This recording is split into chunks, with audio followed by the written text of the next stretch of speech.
আজকের ভিডিওটা দশম শ্রেণীর আগের ভিডিওর পরবর্তী অংশ এটি।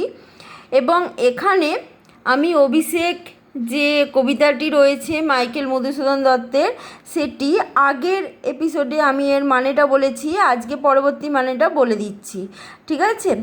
আচ্ছা, রত্নাকর রত্নোত্তমা ইন্দিরা সুন্দরী উত্তরীলা। প্রসঙ্গত বলি, যারা এই ধরনের স্পষ্ট এবং সহজ মানে জানতে চাইছো তারা অবশ্যই চ্যানেলটির সঙ্গে থাকো, সাবস্ক্রাইব করে নাও, তা না হলে কিন্তু এরকম ভিডিওর নোটিফিকেশান তোমার আসবে না, ঠিক আছে? আচ্ছা দেখো, রত্নাকর রত্নোত্তমা ইন্দিরা সুন্দরী উত্তরীলা। তাহলে রত্নাকর মানে সমুদ্র, রত্নোত্তমা মানে শ্রেষ্ঠ রত্ন, ঠিক আছে? ইন্দিরা লক্ষ্মীর আর এক নাম। ইন্দিরা সুন্দরী মানে লক্ষ্মী দেবীকে বলা হয়েছে তিনি সমুদ্রের কন্যা এবং তিনি শ্রেষ্ঠ রত্ন। তিনি উত্তর দিচ্ছেন কারণ তিনি এসেছেন ইন্দ্রজিতের ধাত্রীমা প্রভাসা ছদ্মবেশে। হায় পুত্র মায়াবী মানব সীতাপতি, তব স্বরে মরিয়া বাঁচিল, যাও তুমি তড়া করি। প্রসঙ্গত বলি, তিনি কিন্তু এসেছেন ইন্দ্রজিৎকে যুদ্ধে প্রেরিত করার জন্য, ঠিক আছে? তার কিন্তু উদ্দেশ্য হচ্ছে যুদ্ধে প্রেরিত করা ইন্দ্রজিৎকে। তিনি কিন্তু প্রকৃতপক্ষে ধাত্রীমা প্রভাসা নন, তিনি ধাত্রীমা প্রভাসার ছদ্মবেশে এসেছেন এবং এসে তিনি বলছেন যে মায়াবী মানব সীতাপতি, কিন্তু সেই জন্যই তিনি স্বরে মানে যুদ্ধের যে তীর, তাতে তিনি মরে গিয়ে আবার বেঁচে উঠেছেন। তুমি তাড়াতাড়ি যাও, তড়াকড়ি যাও মানে তুমি তাড়াতাড়ি যাও। রক্ষকুল, রক্ষ মানে রক্ষা করো, রক্ষকুল মানে রাক্ষসকুল, ঠিক আছে? মান, রাক্ষসকুলের মান, এ কাল সমরে রক্ষ চূড়ামণি। তা চূড়ামণি মানে শ্রেষ্ঠ, ইন্দ্রজিৎ শ্রেষ্ঠ, রাক্ষসকুলের শ্রেষ্ঠ, সেজন্য তাকে চূড়ামণি বলা হচ্ছে। এসব কথা শুনে ইন্দ্রজিৎ যথেষ্ট দুঃখিত এবং আক্রোশে তিনি ফেটে পড়ছেন। তিনি বলছেন, ছিরিলা কুসুম দাম রসে মহাবলী মেঘনাথ। তাহলে মেঘনাথ বীরবাহু তার অনুজ ভাই, তার মৃত্যু সংবাদ শুনে তিনি তার গলার হার ছিঁড়ে ফেলেছেন, রোষে ক্ষোভে দুঃখে ছিঁড়ে ফেলেছেন। ফেলাইয়া কনক বলয় দূরে, হাতের বালা, সোনার বালা তিনি খুলে ফেলে দূরে ফেলে দিয়েছেন। পদতলে পড়ি শোভিল কুণ্ডল, তাহলে পায়ের তলায় শোভা পাচ্ছে কানের কুণ্ডল, ঠিক আছে? কানের গহনা। আচ্ছা, যথা অশোকের ফুল অশোকের তলে আভাময়, ঠিক তেমনই যেমন অশোক বনে অশোকের গাছের ফুল তার অশোক গাছের গোড়ায় আভাময় মানে দীপ্তিময় মানে উজ্জ্বল হয়ে শোভা পায়, ঠিক সেরকমভাবেই কনক বলয় আর কুণ্ডল শোভা পাচ্ছে মাটিতে পড়ে। ধিক মোরে কহিলা গম্ভীরে কুমার, নিজেকে ধিক্কার দিয়ে বলছেন, গম্ভীর স্বরে ধিক্কার দিয়ে বলছেন, হা ধিক মোরে। বৈরীদল বেড়ে স্বর্ণলঙ্কা, বৈরীদল মানে শত্রুদল স্বর্ণলঙ্কাকে ঘিরে ধরেছে। হেথা আমি বামাদল মাঝে, তাহলে কেন তিনি নিজেকে ধিক্কার দিচ্ছেন? কারণ শত্রুদল স্বর্ণলঙ্কা ঘিরে ফেলেছেন আর তিনি বামাদল মানে নারী দল মানে নর্তকীদের মাঝে তিনি আমোদ প্রমোদে ব্যস্ত, এই জন্য তিনি নিজেকে ধিক্কার দিচ্ছেন। এই কি সাজে আমারে, তার মানে আমাকে, মানে তিনি নিজেকে বলছেন তাকে এই রকম আচরণ শোভা পায় না, সাজে না। দশানন তজ আমি ইন্দ্রজিৎ, নিজেকে তিনি দশানন তজ মানে আত্মজ, দশানন রাবণকে বলা হয়। আনন মানে মুখ, 10টি মাথা আছে বলে তার নাম দশানন, এবং দশানন আত্মজ মানে পুত্র, আত্মজা মানে কন্যা, ঠিক আছে? তিনি নিজেকে বলছেন তিনি দশানন তজ, তিনি দশাননের পুত্র, তিনি ইন্দ্রজিৎ।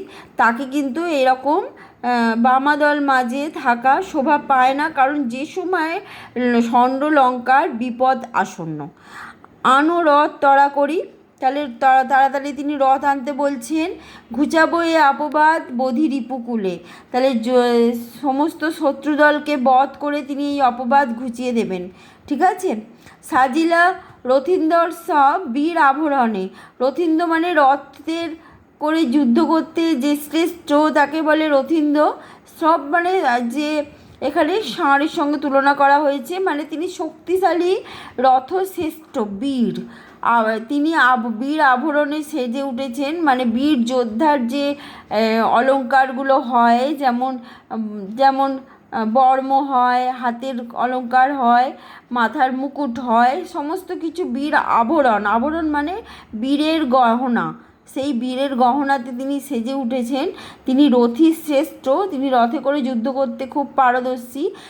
হৈমবতী সুত যথা নাসিতে তারকে মহাসুর। তাহলে হৈমবতী দুর্গার আর এক নাম হৈমবতী, সুত মানে পুত্র, দুর্গার পুত্র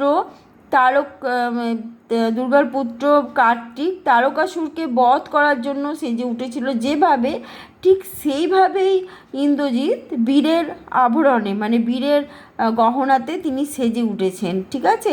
নাসিতে তারকে মানে তারকাসুর, মহাসুর তিনি। আচ্ছা, কিংবা এখানে উদাহরণ দিয়েছেন কিংবা, অথবা এটাও ধরা যেতে পারে কার মতন সাজছেন ইন্দ্রজিৎ, কার্তিকের মতন সাজছেন। যখন কার্তিক তারকাসুরকে বধ করতে গিয়েছিলেন সেই সময় যেরকমভাবে সেজে উঠেছিলেন সেই রকম সাজছেন। অথবা যথা বিহন্নলা রূপী কিরীটি, বিহন্নলা রূপী কিরীটি এখানে অর্জুনের আর এক নাম কিরীটি।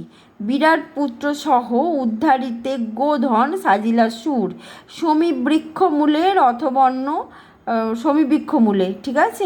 তাহলে বিহন্নলা রূপী কিরীটি, আমরা জানি মহাভারতের গল্প যদি আমরা শুনি তাহলে বুঝতে পারবো যে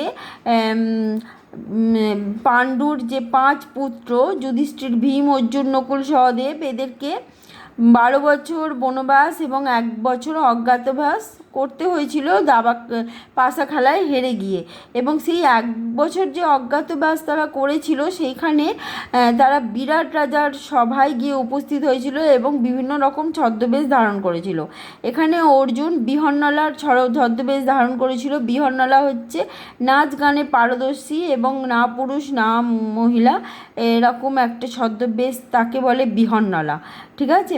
এই বিহন্নলা রূপী ছদ্মবেশ সে ধারণ করেছিল এবং সেখানে দেখা গেছে যে অর্জুনের আর এক নাম কিরীটি, এবং সেখানে বিরাট পুত্র সহ সে উদ্ধারিতে গোধন উদ্ধার করার জন্য সে কিন্তু সমীবৃক্ষ মূলে তারা কী করেছিল, তারা যখন বিরাট রাজার সবাই উপস্থিত হয়েছিল, এবং আমি পুরো বিস্তারিত বলছি না, কিন্তু জেনে রাখো প্রত্যেকে আলাদা আলাদা করে রূপ ধারণ করেছিল। ঠিক আছে। বিভিন্ন রকম পরিচয় বহন করছিল। সেখানে 1 বছর সেখানে ছিল, যেমন ভীম পাচক সেজেছিল, পাচক ঠাকুর, মানে রাধার রন্ধন করতে পারদর্শী ছিল বলে পাচক ঠাকুর সেজেছিল। আর অর্জুন নাচ গান করতে পারদর্শী বলে বিহন্নলা সেজেছিল, এবং বিরাট রাজার কন্যাকে তিনি নাচ গান শেখাতেন। ঠিক আছে। তাহলে গোধন উদ্ধার করার জন্য তারা সমীবৃক্ষতে যে সমস্ত অস্ত্র রেখেছিল সেই সমস্ত অস্ত্র উদ্ধার করে তারা সেজে উঠেছিল। ঠিক আছে। আবার যোদ্ধার সাজে সেজে উঠেছিল।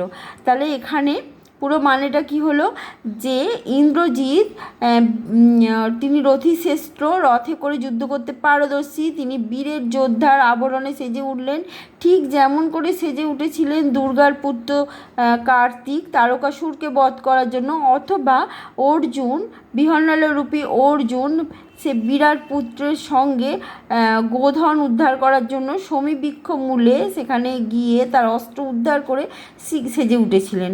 ঠিক আছে। অস্ত্রের সাজে সেজে উঠেছিলেন। আচ্ছা, মেঘবর্ণ রথ চক্র বিজলির ছটা ধ্বজ ইন্দ্রচাপ রূপী তুরঙ্গম বেগে আশুগতি। তাহলে মেঘের মতন বর্ণের রথ ছিল ইন্দ্রজিতের, এবং তার উপরে একটা চক্র ছিল, সেই চক্রে বিজলির ছটা মানে বিদ্যুতের ঝিলিক দেখা যাচ্ছিল, এবং পতাকাতে ইন্দ্রচাপ রূপী মানে রামধনুর রং ছিল পতাকাতে, এবং তুরঙ্গম বেগ মানে অত্যন্ত ঘোড়ার মানে গতিশীল। ঠিক আছে। অত্যন্ত ঘোড়ার মতন, তুরঙ্গম মানে ঘোড়ার বেগে সে অশ্ব ছিল ঘোড়ার রথেতে, এবং অশ্ব দ্রুত বেগে, আশুগতি মানে দ্রুত গতি। ঠিক আছে। বেগে আশুগতি। তাহলে সেখানে রথে ঘোড়া ছিল এবং ঘোড়া দ্রুত বেগে উপস্থিত হলো ইন্দ্রজিতের সামনে। তা রথটি কেমন দেখতে ছিল? মেঘের মতন বর্ণ, চক্র ছিল, বিদ্যুতের ছটা ছিল, পতাকায় রামধনুর রং ছিল এবং সেটি দ্রুত বেগে ইন্দ্রজিতের সামনে উপস্থিত হলো। রথে চড়ে বীর চূড়ামণি বীর দর্পে, হেনকালে প্রমীলা সুন্দরী ধরি পতি করযুগ। এবং সেই সময় তিনি রথে চড়ে উঠলেন। ঠিক সেই সময়ে তার স্ত্রী, তার নাম প্রমীলা, সে কিন্তু তার স্বামীর হাত দুটো ধরে বললেন যে, হায় রে যেমতি হেমলতা আলিঙ্গিয়ে তরুকুলেশ্বরে। যেমন করে হেমলতা মানে সুবর্ণলতা বা লাবণ্যলতা যেরম করে তরু বৃক্ষকে মানে বড় বড় বৃক্ষকে আঁকড়ে ধরে, ঠিক সেরম করে তাকে হাত দুটো ধরলেন এবং কহিলা কাঁদিয়া ধনী মানে এখানে সুন্দরী রমণীকে ধনী বলে, ঠিক আছে। সুন্দরী রমণী তিনি কেঁদে বললেন, কোথা প্রাণ সখে রাখিয়ে দাসীরে কহ চলিলে আপনি। তুমি কোথায় চললে, ঠিক আছে, নিজে এই প্রাণ সখীকে রেখে তুমি কোথায় চললে? কেমনে ধরিবে এ প্রাণ তোমার বিরহে এ অভাগী। নিজেকে অভাগী বলছেন এবং তিনি স্বামীর বিরহে কি করে বাঁচবেন। হায় নাথ গহন কাননে ব্রততি বাঁধিলে সাধে করিপদ। ব্রততি মানে লাবণ্যলতা, ঠিক আছে। তাহলে গহন বনে লাবণ্যলতা করিপদ, করি মানে হচ্ছে হাতি, পদ মানে পা, হাতির পা যেভাবে বেঁধে ধরে, যদি তার রঙ্গরসে মন না দিয়ে মাতঙ্গ যায় চলি। যদি তার রঙ্গরস মানে তামাশাতে যদি মন না দিয়ে, মাতঙ্গ মানে হাতি, যদি চলে যায়, তবু তারে রাখে পদাশ্রমে যূথনাথ মানে এখানে হাতিরই অপর নাম যূথনাথ, ঠিক আছে। তাহলে তবু কিন্তু সেই হাতির পায়ে লাবণ্যলতা জড়িয়ে থাকে, ঠিক আছে, তার আশ্রয়ে। তবে কেন তুমি গুণনিধি ত্যাজ কিঙ্কিরীরে আজি। তাহলে তুমি তোমার দাসীকে, কিঙ্কিরী মানে দাসী, তোমার এই দাসীকে কেন ত্যাগ করে যাচ্ছ, ঠিক আছে, এটা বলছেন তিনি। আজকে এই পর্যন্ত, আগামী এপিসোডে বাকিটা বলবো।